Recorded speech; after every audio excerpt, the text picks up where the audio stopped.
Well, hello, everyone. We are still here at FirstEnergy Stadium where the Browns have just lost 25-24, a heartbreaking loss to the Indianapolis Colts after the defense played its absolute heart out. But, of course, what everybody is going to want to talk about after this game is the quarterback situation. Brian Hoyer had his fourth straight bad game. It was an opportunity for him to come up off the mat and do something great. Wasn't able to do it.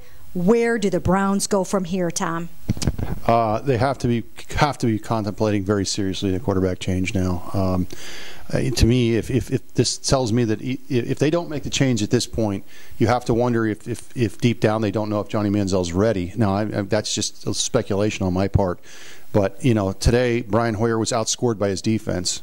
The defense scored 14 points. The offense scored 10 points or whatever it was. It's just not nearly enough. And you know, he threw for 137 yards. That's just not – you can't win that way.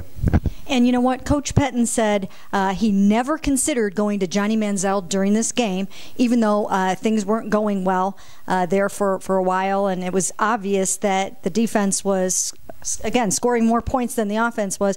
Again, he never considered going to Johnny, which I even talked to DeQuell Jackson after the game, and he said, yeah, we were kind of shocked. We were expecting Johnny, and we were relieved that he didn't play. Yeah, it's you know, that'll certainly be a major talking point. You know, Pettine did kind of say that, you know, he was going to. It sounded like he was going to just let him have this game as long as it did not get out of control. They kind of stuck to their guns there, but yeah, I mean, toward the end, just the way the offense was just not moving the ball at all. Mary-Kay, they had 3 first downs in the second half, and what to me was an elimination game. I know they're still alive, but 3 first downs in the second half of a football game.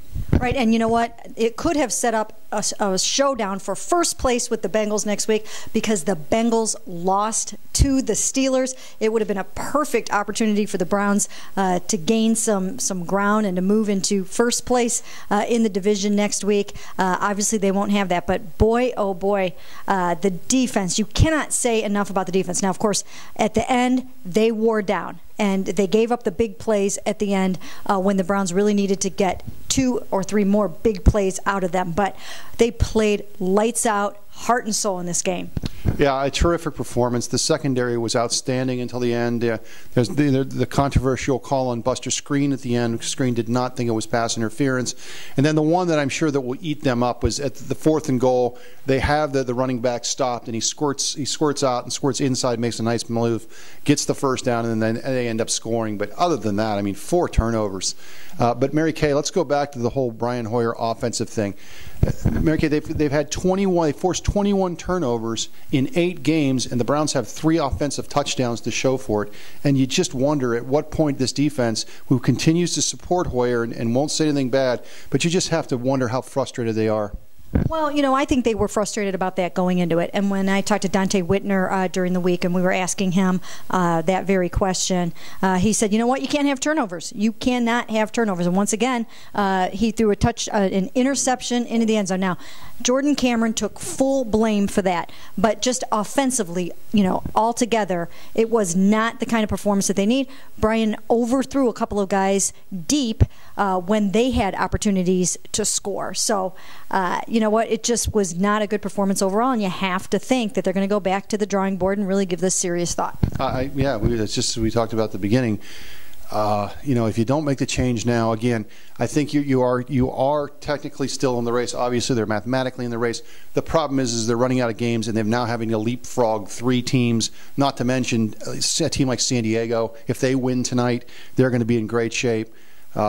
It's just they're running out of time. And you know what? Really, well, they also had a Billy Cundiff missed field goal. Oh. You know, I mean, in the final analysis, and you don't want to pin it all on the kicker like that, but in the final analysis, those were the difference in the points in the end. So he can't be doing that, obviously. That was a 40-yard field goal that he missed. And Josh Gordon dropped a big, huge pass at the end of the game. I mean, it's clear that still Josh Gordon really isn't up to speed yet, and he wasn't really ready to step in here and be the all-pro that he was last year. Yeah, and today for the first time we really saw his role reduced. I mean, we really did. I thought the Browns did a little nicer job today of spreading the ball around, getting Taylor Gabriel back involved. The offense did it. There were times, especially in the first half, where the offense had a little bit more flow than it's had, but in the second half, absolutely nothing. Well, once again, you look at Brian's numbers, 14 of 31, so he's still, not even completing really almost 50% of his passes. A 31.7 rating. They just keep going down. So he's definitely going in the wrong direction there. And you know what? I'm sure that there's going to be great debate over this, and what they will do is anybody's guess. But stay tuned, because we will have it all right here for you as it unfolds on cleveland.com.